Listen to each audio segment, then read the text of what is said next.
बिस्मिल्लाहिर्रहमानिर्रहीम। जब भी मेरी शादी होती तो शादी की रात ही अब्बू मेरे शौहर को 25 लाख रुपए देकर कहते कि मेरी बेटी को तलाक दे दो। यूं मैं अब तक कई तलाकें ले चुकी थी, मगर हमेशा अब्बा मेरी जबरदस्ती शादी करवा कर तलाक दिलवाते और वजह कुछ भी न बताते। लेकिन अम्मा उसी रात मुझे दूध में हल्दी डालकर देती, जिसको पीते ही मैं सो जाती थी। आंख खुलती तो हर कोई मुझे अजीब सी नजरों से देखता। इस बार मैंने सोच लिया कि दूध पीने का नाटक करूंगी। यूं जैसे ही झूठ मूठ की सोई तो पांव तले से जमीन निकल गई। जब मेरा शौहर मेरे रूबरू बैठा मुझे बड़े गौर से देख रहा था, जबकि मैं शादी की सेज पर दुल्हन बनी बैठी खुद ही मैं सिमटती चली जा रही थी। मैं मुंतजिर थी कि अहमर कुछ तो कहेगा, मगर उसे यूं बैठे बैठे जब बड़ी देर हो गई तो मैंने अपनी पलकें उठाकर देखा तो उसे खुद में मोह पाया था। मैं आखिरकार बोल ही पड़ी थी, क्या बात है अहमर, आप मुझे इस तरह गौर से क्यों देख रहे हैं? अहमर की नजरें अभी भी मेरे चेहरे पर जमी हुई थी। वो कहने लगा, तुम बेहद हसीन हो नीलम। 2 माह कबल हमारी मंगनी हुई थी। तुमसे पहले भी अम्मी मेरे लिए कई लड़कियों के रिश्ते ले जा चुकी थी, मगर मुझे कोई लड़की पसंद ही नहीं आती थी। जब तुम्हारी तस्वीर देखी तो उस लम्हे में पिघल गया था। मुझे तो समझ ही नहीं आया कि कोई इतना खूबसूरत कैसे हो सकता है। अहमद मेरी तारीफें करने लगा तो मेरी जान में जान आई थी। मैं अब मुस्कुराते चेहरे के साथ उसकी बातें सुनने लगी थी। वो बोलता चला जा रहा था, नीलम, मैंने अम्मी से कहा कि मुझे ये लड़की दिलो जान से कबूल है। अम्मी ने भी सजदा शुक्र किया था कि चलो अब मेरा घर बस जाएगा। मैं उनका इकलौता बेटा हूं ना, इसलिए उनको मेरी शादी की बहुत जल्दी थी। मैंने भी कहा कि चट मंगनी और पट ब्याह कर दे, मैं ज्यादा इंतजार नहीं कर सकता। अम्मी ने मेरा कहा मान लिया और अब देखो ना, तुम महज 2 माह के बाद ही मेरी हो चुकी हो। मगर ये 2 माह यूं ही नहीं कट गए थे। मैंने एक एक लम्हा गिन गिन कर गुजारा था। तुमसे फोन कॉल पर बात करता तो जी चाहता था कि तुम्हें अपने रूबरू ले आऊं। नीलम, आज मेरे दिल के तमाम अरमान पूरे हो चुके हैं, मगर अफसोस तो इस बात का है कि मैं तुम्हें हासिल करने की खुशी भी ढंग से नहीं मना सका और वक्त जुदाई भी आ गया। अहमर की आखिरी बात सुनकर मैं चौंक गई थी। मैं बोली, अहमर, आप ये क्या कह रहे हैं? अल्लाह न करे कि हम कभी जुदा हों। अहमर ने अफसोस से मुझे देखा था। फिर वो बोला, मैं जब से कमरे में आया था इसी बात पर गौर कर रहा था कि तुम ज्यादा अहम हो या 25 लाख। दिल ने तुम्हारा नाम लिया है, मगर दिमाग कहता है कि 25 लाख कोई छोटी रकम नहीं है। अगर मैं सारी जिंदगी भी कमाता रहूंगा तो भी 25 लाख रुपए जमा नहीं कर पाऊंगा। मैं हैरत से बोली, कौन से 25 लाख और कहां से आए? अहमर बोला, तुम्हारे अब्बू ने रुखसती के वक्त मुझे ऑफर किया था कि जिस तरह तुम मेरी बेटी को रुखसत कर ले जा रहे हो, अगर इसी तरह उसे तलाक देकर मेरे घर वापस छोड़ जाओगे तो तुम्हें पूरे 25 लाख रुपए दूंगा। मुझे अहमर की बात सुनकर बहुत गुस्सा आ गया था। मैं बोली, आपका दिमाग तो ठीक है ना? मेरे अब्बू मेरी शादी के लिए किस कदर मुतफक्किर थे ये आप नहीं जानते। उन्होंने बड़ी छानबीन करके मेरा रिश्ता तय किया था, क्योंकि अब्बू कहते थे कि नीलम, ये शादी उम्र भर का बंधन होता है, इसलिए मैं बहुत सोच समझ कर ही तुम्हारी शादी करूंगा।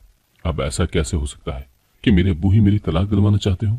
आप यकीनन मेरे साथ मजाक कर रहे हैं, मगर मैं आपको साफ साफ बता दूं कि मुझे इस किस्म का मजाक बिल्कुल भी पसंद नहीं है। ये बात सच है कि मैं आपको बहुत चाहती हूँ, मगर इस मजाक की वजह से अगर मैं आपसे रूठ गई तो मानूंगी नहीं। अहमर बोला, प्यारी नीलम, मुझे माफ कर देना, मगर मैं बहुत मजबूर हो चुका हूँ, इसलिए मैं अपने मुकम्मल होशो हवास में तुम्हें तलाक देता हूँ। अहमर ने एक ही सांस में मुझे 3 तलाकें दी थी, जबकि मैं लरसने लगी थी। मैंने तो कभी ख्वाब में भी नहीं सोचा था कि मेरे साथ ऐसा भी हो सकता है। शादी की सेज पर ही मुझे तलाक मिल जाएगी। मेरी आंखों से आंसू बहने लगे तो अहमर बोला, बस बस, अभी रोने का वक्त नहीं है यार। मुझे डर है कि जरा सी देर पर तुम्हारे अब्बू अपना फैसला न बदल दें। ये ना हो कि मेरे 25 लाख में से कटौती हो जाए। चलो जल्दी उठो, मैं तुम्हें तुम्हारे घर पर छोड़ कर आऊंगा। मुझसे हिला भी नहीं जा रहा था, मगर अहमद ने मेरा हाथ पकड़ लिया और तकरीबन मुझे घसीटते हुए अपने साथ बाहर ले आया था। गाड़ी में बिठाकर मेरे घर के दरवाजे तक ले आया।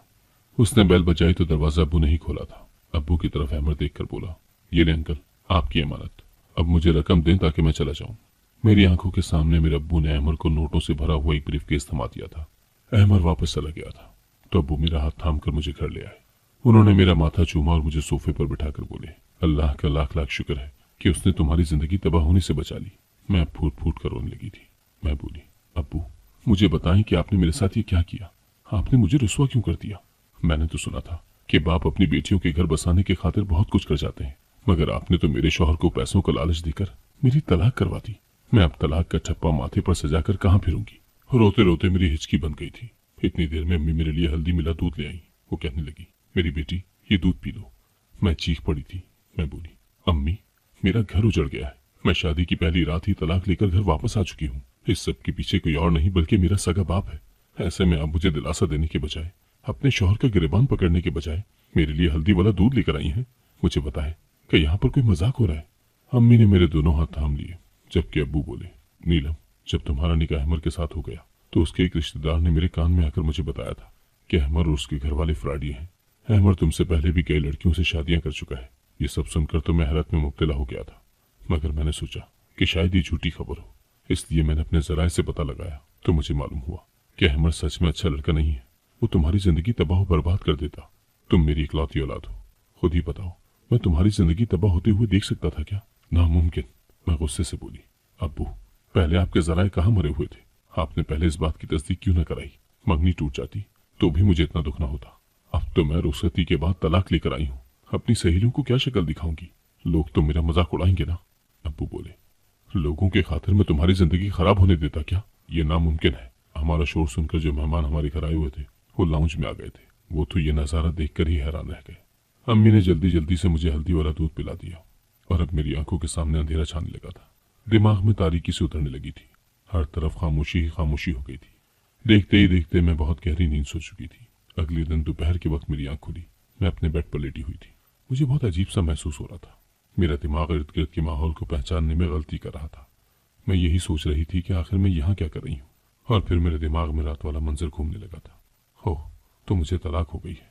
ये बात सोचते ही मेरा दिल डूब सा गया था। मैं जल्दी से उठ बैठी और तकरीबन भागती हुई बाहर लाउंज में आ गई थी। सब मेहमान वापस जाने की तैयारियों में मशगूल थे, लेकिन जैसे ही उनकी नजर मुझ पर पड़ी तो वो मुझे अजीब सी नजरों से देखने लगे थे। मेहमानों की नजरों में मेरे लिए गुस्सा नहीं था, तंज भी नहीं था। कुछ ऐसा था जिसे मैं समझ नहीं पाई थी। अम्मी ने मुझे देखा तो मेरा हाथ पकड़कर मुझे अपने साथ कमरे में ले आई। वो कहने लगी, नीलम, तुम दिल छोटा मत करो। मैं तुम्हारा घर जरूर बसाऊंगी और एक ऐसे शख्स को तुम्हारा हमसफर बनाऊंगी जो तुम्हें सर आंखों पर बिठा कर रखेगा, तुम्हें दुनिया जहां की खुशियां दिलाएगा। तुम अपना दिल गमजदा मत करो। जब तक तमाम मेहमान चले नहीं गए थे मैं अम्मी के कमरे में ही छुप कर बैठी रही थी। मैंने अपना मोबाइल उठा लिया और अहमर के साथ अपनी पुरानी चैट पढ़ने लगी। उसने हर मैसेज में मेरे साथ इजहार मोहब्बत किया था। उसने हमेशा साथ निभाने की कस्में खाई थी। उसके हर मैसेज में यही लिखा था कि वो मुझे कभी नहीं छोड़ेगा। क्या ऐसी बातें करने वाला शख्स धोखेबाज हो सकता है? मेरे दिल से यही सदा आई थी कि नहीं, ऐसा नहीं हो सकता। तब मुझे अब्बू से बेइंतहा नफरत महसूस हुई थी। उनकी वजह से मेरा घर टूट गया था। मैं लोगों से डरने लगी थी, इसलिए घर से बाहर नहीं निकलती थी। जबकि अब्बू जब ये सब देखते तो निहायत अफसरदा हो जाते। वो मुझे कहते, नीलम, तुम बाहर निकलो, घूमो फिरो, खुद को यूं घर में कैद मत रखो। मैं उनकी बातें एक कान से सुनकर दूसरे कान से निकाल देती थी, मगर अब अब्बू मुझे जबरदस्ती अपने साथ बाहर ले जाने लगे थे। वो मुझे बहुत ज्यादा वक्त देते थे। वो मुझे हर वक्त समझाते रहते थे। एक दिन मुझसे कहने लगे, तुम्हें चॉकलेट पसंद है ना? मैंने इस बात में सर हिला दिया तो वो कहने लगे, तुम चॉकलेट हासिल करने के लिए किस हद तक जा सकती हो? मैं बोली, अब्बू, मैं तो पहाड़ से भी कूद सकती हूँ। तब अब्बू बोले, और अगर तुम्हारे सामने मैं एक तरफ बिरयानी रख दूं और एक तरफ चॉकलेट, तो तुम किसको चुनोगी? मैं हंस दी और बोली, एक भी लम्हा ज़ाया किए बिना ही मैं बिरयानी को चुन लूंगी, क्योंकि बिरयानी के सामने चॉकलेट की मोहब्बत दिल से कम हो जाती है। तब अब्बू बोले, नीलम, तुम अहमर के लिए चॉकलेट की सी हैसियत रखती थी, जबकि पैसा उसके लिए बिरयानी था। उसने तुम्हें पैसे के खातिर छोड़ दिया, तो क्या तुम अब सारी जिंदगी उसका रोग लगाकर बैठी रहोगी? अब्बू की बातें सुनकर मैं फूट फूट कर रोने लगी थी। वो सच्ची तो कह रहे थे। अहमर ने अगर मुझे छोड़ा था तो इसमें ना ही अब्बू का कसूर था और ना ही पैसों का, बल्कि असल कसूर तो अहमर की खुद की नीयत का था। उस दिन मैं इतना रोई थी कि दिल से अहमर का ख्याल हमेशा हमेशा के लिए निकल गया था। अब अब्बू मुझे नई इब्तिदा के लिए तैयार कर रहे थे। उन्होंने मुझे एक लड़के की तस्वीर दिखाई तो मैंने रजामंदी जाहिर कर दी थी। अब्बू ने लड़के वालों को घर बुला लिया था और मेरी और राहिल की मुलाकात करवा दी थी। राहिल एक अच्छा लड़का था। वो कहने लगा, मुझे इल्म है कि आपकी पहली शादी नाकाम हो चुकी है। मैं जानता हूँ कि लड़कियों के लिए शादी का टूट जाना बहुत बड़ा सदमा होता है। मैं आपको इस गम और सदमे से निकालने की पूरी कोशिश करूंगा और आपको बेइंतहा मोहब्बत दूंगा। मैं राहिल की बातें सुनकर बहुत पुरुमीद हो गई थी। मैंने अब्बू से कह दिया था कि मैं राहिल के साथ शादी करने पर रजामंद हूँ, पर इस दफा मैं मंगनी नहीं करना चाहती थी। मैंने निकाह का ऑप्शन चूज किया था, इसलिए महज 2 हफ्ते बाद ही वो दिन भी आ गया था जब मेरी और राहिल की शादी हो चुकी थी। मैं खुश थी, मगर इस बार शादी की रात को लेकर दिल में बहुत से वसवसे सर उठा रहे थे। कहते हैं ना कि दूध का जला हुआ छाछ भी फूंक फूंक कर पीता है। मैं राहिल के कमरे में बैठी थी। वो बहुत खुश था। मेरे पास आया, मेरा घूंघट उठाया और मेरे हाथ में सोने की अंगूठी पहनाकर बोला, नीलम, मैं तुम्हें उम्र भर खुश रखने की कोशिश करूंगा। मैं मुस्कुराकर बोली, क्या मुझे आपके वादों पर यकीन कर लेना चाहिए? राहिल ने इस बात में सर हिला दिया और बोला, जान की बाजी लगा दूंगा, मगर अपने कौलो फेल में पूरा उतरने की कोशिश करूंगा। तभी राहिल के मोबाइल की घंटी बजी थी। उसने फोन निकालकर कान से लगाया तो उसके चेहरे की मुस्कुराहट मादूम होती होती खत्म हो गई थी। वो कहने लगा, आप ये क्या कह रहे हैं? मैं आपकी बात समझ नहीं पा रहा। फोन करने वाला शख्स तावीलें देने लगा तो राहिल बोला, मैं आपकी बात पर कैसे यकीन कर लूं? फोन की दूसरी जानिब बैठे शख्स ने उससे न जाने क्या कहा था कि राहिल के चेहरे पर मुस्कुराहट फैल गई थी। राहिल ने फोन बंद कर दिया और मेरा हाथ पकड़कर बोला, नीलम, मैं तुम्हें तलाक देता हूँ। ये अल्फाज मेरे आसाब पर हथौड़े की मारने लगे थे। मैं गुस्से से बोली, ये तुम क्या बकवास कर रहे हो? राहिल कहने लगा, नीलम, मैंने 2 साल कबल एक प्राइवेट कंपनी में जॉब स्टार्ट की थी। मुझे बहुत बुरे हालात से गुजारा उस कंपनी वालों ने। तनख्वाह भी वाजबी सी थी, जबकि मेरे हुनर के बायस कंपनी ने बहुत कामयाबी हासिल कर ली थी। जिस दिन मैं तुमसे मिलने घर आया था तब तुम्हारे अब्बू कहने लगे कि मुझे बताओ राहिल, तुम्हारी जिंदगी की सबसे बड़ी ख्वाहिश क्या है? तो मैंने बोला था कि अगर मुझे 20 लाख रुपए मिल जाएं तो मैं अपना बिजनेस शुरू करना चाहूंगा। अभी तुम्हारे अब्बू का फोन आया था। वो मुझे 25 लाख रुपए देने पर रजामंद थे। बदले में उन्हें मुझसे तुम्हारे लिए तलाक चाहिए। मैं तलाक हरगिज न देता, मगर एक तरफ तुम थी और दूसरी तरफ मेरा एक बहुत ही बड़ा ख्वाब। चलो आओ, मैं तुम्हें तुम्हारे घर छुड़ाता हूँ, क्योंकि अब हम दोनों एक दूसरे के लिए नामहरम हो चुके हैं। मेरा सर चकराने लगा था, हित तक से मेरे गाल सुर्ख हो गए थे। मैं धाड़ कर बोली, नहीं जाना मुझे तुम्हारे साथ, मैं खुद चली जाऊंगी। राहिल मुस्कुरा कर बोला, यार मेरी मजबूरी है कि तुम्हारे अब्बू ने मुझसे कहा है कि अगर तुम मेरी बेटी को छोड़ने आए तभी तुम्हें पैसे दूंगा, इसलिए अगर मुझे तुम्हारे साथ जबरदस्ती भी करना पड़ी तो मैं उससे गुरेज नहीं करूंगा। मैंने सर हिला दिया था। मैं कुछ कहे बिना ही राहिल के साथ चल पड़ी थी। जो मर्द मुझे पैसों के खातिर तलाक दे सकता था, फिर वो कुछ भी कर सकता था। घर के दरवाजे पर राहिल ने ही बैल दी थी, जबकि अब्बू मुझे देखकर बोले, आ गई मेरी बेटी। वो ऐसे सरसरी सी अंदाज में पूछ रहे थे जैसे मैं किसी ट्रिप से वापस आई हूँ। मैं कुछ नहीं बोली। अब्बू बाहर निकलकर राहिल से बातचीत करने लगे थे, जबकि मेरी अम्मी मेरे लिए हल्दी वाला दूध ले आई थी। मैं चीखने लगी थी। मैं बोली, अम्मी। अब्बू ने दूसरी बार भी मेरा घर उजाड़ दिया। तभी मुझे पीछे से अब्बू की आवाज सुनाई दी थी। कहने लगे, मैंने तुम्हें बचाने के लिए सब किया है। राहिल एक अच्छा लड़का नहीं था, वो तुम्हें खुश नहीं रख पाता। मैं गुस्से से बोली, अब्बू, मुझे हैरत होती है कि आपने करोड़ों का बिजनेस तनहा कैसे संभाला हुआ है, जबकि आप में तो कुव्वत फैसला ही नहीं है। आपको तो इतना भी इल्म नहीं है कि मुकाबिल शख्स अच्छा है या धोखेबाज। आपको तो लोगों की परख ही नहीं है। आप एक फेल इंसान है। मेरी धाड़ से अम्मी दहल रही थी। अम्मी कहने लगी, बेटा ये दूध पी लो, तुम्हें सुकून मिल जाएगा। मैंने नफी में सर हिला दिया था, मगर अम्मी ने जबरदस्ती ही मुझे दूध दे दिया। दूध पीते ही मुझे सुकून मिल गया था। मुझे नींद आ गई थी। अगले दिन मैं बहुत देर से उठी थी। दिन चढ़ आया था। मैं सोकर उठी तो मेरे घर के मुलाजमीन मुझे बड़ी हैरत से देख रहे थे। मुझे समझ नहीं आ रहा था कि सब हो क्या रहा है। अब मैंने खुद को एक कमरे तक महदूद कर लिया था। मैं किसी से मिलती जुलती ही नहीं थी। अब्बू एक दिन मेरे पास आए और कहने लगे, कितने दिनों से मैं तुम्हारा इंतजार कर रहा हूँ कि तुम बाहर आओगी, हमारे साथ मिलो जुलोगी, बातें करोगी, मगर तुमने तो हमसे दूरी इख्तियार की हुई है। मैं बोली, अब्बू मुझे बताएं कि आपने मेरे साथ इतना बुरा क्यों किया? आपने मेरी तलाक क्यों करवाई? अब्बू कहने लगे, बेटा कभी कभार अपनी औलाद की बेहतरी के लिए इंसान को कड़वा घूंट पीना पड़ जाता है, वरना दुनिया में कौन ऐसा बाप होगा जो ये चाहेगा कि उसकी औलाद को मुश्किल हालात का सामना करना पड़े। मेरा बस चले तो तुम्हारे पाँव भी अपनी हथेली पर रखूं, मगर ये दुनिया है बेटा, यहाँ औलाद और माल इंसान की आजमाइश के लिए ही उतारे गए हैं।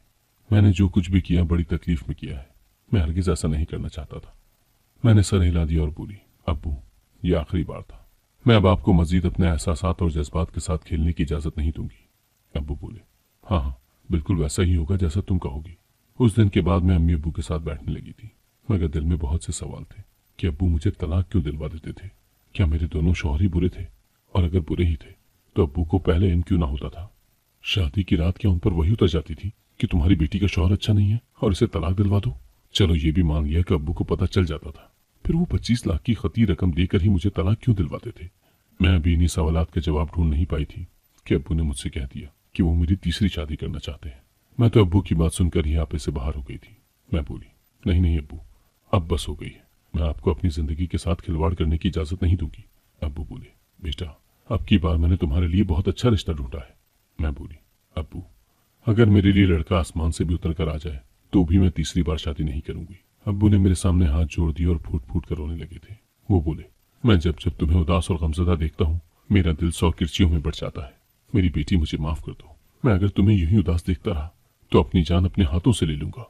मैं तो अब्बू की बात सुनकर ही घबरा गई थी। वो इस हद तक भी जा सकते थे क्या? मैं बोली, अब्बू आप मुझे मजबूर मत करें। अब्बू के आंसू थमते ही नहीं थे, इसलिए मैंने उनकी बात मान ली थी। मैं तीसरी शादी के लिए भी तैयार हो चुकी थी, मगर इस बार ना तो जहनी तौर पर आमादा थी और ना ही जज्बाती तौर पर। बस एक मजबूरी थी जो मुझे निभाना पड़ रही थी। मेरी तीसरी शादी की रात भी मेरी दूसरी दोनों शादियों की तरह ही गुजरी थी। मेरे तीसरे शौहर ने भी मेरे बाप के कहने में आकर मुझे तलाक दे दी थी। मैं गमो गुस्से से पागल हो गई थी। मुझे समझ नहीं आता था कि क्या करूं और क्या ना करूं। दिल चाहता था कि पूरी दुनिया को आग लगा दूं और शुरुआत अपने बाप के घर से करूं।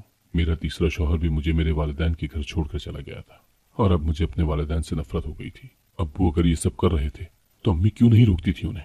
वो तो मेरे लिए हल्दी वाला दूध लेकर हाजिर हो जाया करती थी। एक महीना इस सुकून से गुजरा होगा कि अब्बू को फिर से मेरी शादी का चाव हो गया था। वो कहने लगे, मेरी प्यारी बेटी, मैं तुम्हारा घर बसाना चाहता हूँ। मैं गुस्से से बोली, मैं आपके मुंह से दोबारा ये अल्फाज नहीं सुनना चाहती। तो अब्बू कहने लगे, ठीक है, अगर मेरी बेटी का घर नहीं बस सकता तो मेरा घर भी क्यों बसे? मैं तुम्हारी माँ को तलाक देकर खुद को अजियत दूंगा। मैं अब्बू की जाने बड़ी हैरत से देखती रही थी। क्या ये उनकी मोहब्बत थी मेरे लिए या फिर वो मुझे ब्लैकमेल कर रहे थे? मगर क्यों, ये क्यों अब मेरे हवास पर सवार हो गया था? इसका जवाब तो मुझे चाहिए ही चाहिए था। इसलिए मैं बोली, जी अब्बू ठीक है, मैं शादी करने को तैयार हूँ। अब्बू ने मेरे लिए रिश्ता तो पहले से ही ढूंढ रखा था, बस मेरी तरफ से इजाजत मिलने की ही देर थी। मेरी शादी कर दी गई। मैंने लड़की की सिर्फ तस्वीर देखी थी। अब्बू कह रहे थे कि शादी से पहले एक बार मिल लो, मगर मैंने इनकार कर दिया था क्योंकि मैं जानती थी कि इस निकाह का अंजाम भी तलाक पर ही होना था। खैर, मुकर्रर दिन मेरी शादी हो गई। मैं अपने चौथे शोहर की सेज पर बैठी थी। रिजवान मेरे पास आया तो कहने लगा, नीलम, मैं ये नहीं पूछूंगा कि तुम्हारी 3 तलाकें क्यों हुई हैं। मैंने तुम्हें दिलोजान से कबूल कर लिया है। मैं मुस्कुराकर बोली, तुम फिक्र मत करो, तुम्हें थोड़ी देर में इल्म हो जाएगा कि मुझे 3 बार तलाक क्यों हुई थी। वो हैरत से मुझे देखता रहा और फिर हमारे कमरे के दरवाजे पर दस्तक हुई थी। रिजवान ने ही उठकर दरवाजा खोला था। वो बाहर निकल गया था, जबकि मैं धड़कते दिल पर काबू पाकर उसका इंतजार कर रही थी कि न जाने अब क्या होगा। तब रिजवान कमरे में आया और कहने लगा, नीलम, तुम्हारे अब्बू ने एक आदमी को भेजा था। वो कह रहे थे कि अगर मैं तुम्हें तलाक दे दूं तो वो मुझे 25 लाख रुपए दे देंगे, मगर मैं अपनी बीवी को, अपनी इज्जत को महज पैसों की लालच में तलाक नहीं दे सकता। ये बात मेरी गैरत के खिलाफ है।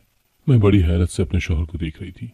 क्या मर्द ऐसे भी होते हैं जो अपने अल्फाज पर जमे रहे, जिनको पैसे का लालच तोड़ न सके? मैं रिजवान को आजमाने की खातिर बोली, रिजवान, मेरी पहले भी तलाकें इसी वजह से हुई हैं। मेरे शौहर मुझे पैसों की खातिर छोड़ जाया करते थे। आप क्यों इतनी अच्छी डील अपने हाथ से गंवा रहे हैं? वो मुस्कुराकर बोला, जिंदगी में पैसा ही सब कुछ नहीं होता। पैसा तो हाथों की मैल होता है। मेरी अव्वलीन तरजीह मेरी बीवी है, ना कि पैसा। मुझे लगा था कि मेरा दिल खुशी से फट जाएगा। खैर, मैं बोली, रिजवान, एक बात कहूँ? उसने सर इस बात में हिला दिया तो मैं बोली, मैं इस चीज से बेखबर हूँ कि मेरे अब्बू ने मेरे साथ ये सब क्यों किया। मैं अब हकीकत मालूम करना चाहती हूँ, इसलिए आप मेरे साथ चलें और ये जाहिर करें कि आप मुझे तलाक दे चुके हैं, फिर सब कुछ पता चल जाएगा। रिजवान ने मेरी बात मान ली और हम मेरे वालिदैन के घर चले गए। अब्बू रिजवान से बात करने लगे, जबकि मैं घर आकर रोने लगी थी। अम्मी ने मुझे हल्दी वाला दूध ला कर दिया तो मैंने उनसे नजर बचाकर दूध गिरा दिया था और खुद सोने का नाटक करने लगी थी। अभी 10 मिनट ही गुजरे थे कि हमारे घर में बहुत से लोग आने लगे। पहले तो एक नर्स आई थी। उसने मेरा चेकअप किया तो कहने लगी, इसको फिर से पागलपन का दौरा पड़ा है। ये लड़की मर्द को अपने इर्द गिर्द बर्दाश्त नहीं कर सकती, तो आप इसकी शादी करते ही क्यों है? ये अपने आप को नुकसान पहुंचा लेगी, तब आपको सुकून हो जाएगा। फिर एक वकील दाखिल हुआ। अब्बू ने नर्स की कही बातें मनोमन वकील को बता दी। नर्स ने भी वही अल्फाज वकील के सामने दोहरा दिए। फिर रिजवान को भी वहीं पर बुलाया गया था। वो कहने लगा, वकील साहब, मैं जैसे ही कमरे में पहुंचा मेरी बीवी ने मुझ पर हमला कर दिया और मुझे मारने पीटने लगी। फिर बोली कि तलाक दे दो, नहीं तो अपनी जान ले लूंगी। इसलिए मैंने इसे तलाक दे दी। ऐसा मुझे नीलम के वालिद ने कहने को कहा था, मगर मैंने ऐसा नहीं किया। मेरी बीवी बिल्कुल ठीक ठाक है। मैं भी उठकर बैठ चुकी थी और वकील साहब से बोली, ये सब मेरे खिलाफ साजिश है। मेरे बाप ने 3 बार मुझे तलाक दिलवाई है। वकील ने सर हिला दिया और बोला, मिस नीलम, आपके सगे वालिद ने मरने से पहले अपनी सारी जायदाद आपके नाम लगा दी थी, मगर उनकी वसीयत में शर्त दर्ज थी कि जब तक आपका घर बस नहीं जाता ये जायदाद आपके नाम पर मुंतकिल नहीं हो सकती। आपका सौतेला बाप शायद इसीलिए ये खेल खेल रहा होगा। वो हर बार आपको तलाक दिलवाकर मुझे बुला लेता था और कहता था कि मेरी बेटी घर बसाने के काबिल नहीं है, इसके साथ जहनी मसला है, और फिर ऐसा ही बयान आपको शौहर भी दी जाता था। मैं हक्का बक्का रह गई थी। क्या सच में ये इंसान जिसको मैंने सारी जिंदगी बाप की तरह चाहा, वो तो मेरा बाप था ही नहीं। मैं बोली, अम्मी, अगर ये शख्स मेरा सगा बाप नहीं था तो क्या हुआ? आप तो मेरी सगी माँ थी ना, फिर आपने ये सब क्यों किया? रिजवान कहने लगा, मैं बताता हूँ। तुम्हारी अम्मी ने तुम्हारे अब्बू के साथ रहते हुए इस शख्स के साथ मोहब्बत की पींगे बढ़ा ली थी और फिर इसके साथ घर से भागकर खुला ले ली थी। तुम्हारे सगे अब्बू इसी सदमे में चल बसे थे, इसीलिए उन्होंने ऐसी वसीयत की थी। तुम्हारी अम्मी की आंखों से शायद अब तक इस शख्स की मोहब्बत की पट्टी नहीं उतरी, जो ये तुम्हारे साथ ये सब करने से भी बाज नहीं आई। मैं फूट फूट कर रोने लगी थी। आज मैं भरी दुनिया में तनहा रह गई थी। रिजवान ने ही मुझे सहारा दिया था। मैंने अपने वालिदैन के खिलाफ धोखाधड़ी का मुकदमा दर्ज करवा दिया था। उनको पुलिस पकड़ कर ले गई थी। जिन लोगों ने मुझ पर रहम नहीं किया, भला मैं उन पर तरस कैसे खा सकती थी? और फिर जब तक उन लोगों को सजा न मिल जाती उनकी खसलत बदलने वाली नहीं थी। सारी जायदाद मेरी हो चुकी थी। मैं और रिजवानी हर चीज का ख्याल रख रहे हैं। सच ये है कि पैसा बहुत बुरी आजमाइश है। ये अपने सगे लोगों का भी खून सफेद कर देता है। अगर आपको आज की कहानी पसंद आई है तो वीडियो को जरूर लाइक कीजिएगा और अपने दोस्तों के साथ भी शेयर कीजिएगा। और हाँ, अगर आपने अभी तक हमारा चैनल सब्सक्राइब नहीं किया तो जरूर सब्सक्राइब करें। मिलते हैं कल एक नई और दिलचस्प कहानी के साथ। अल्लाह हाफिज।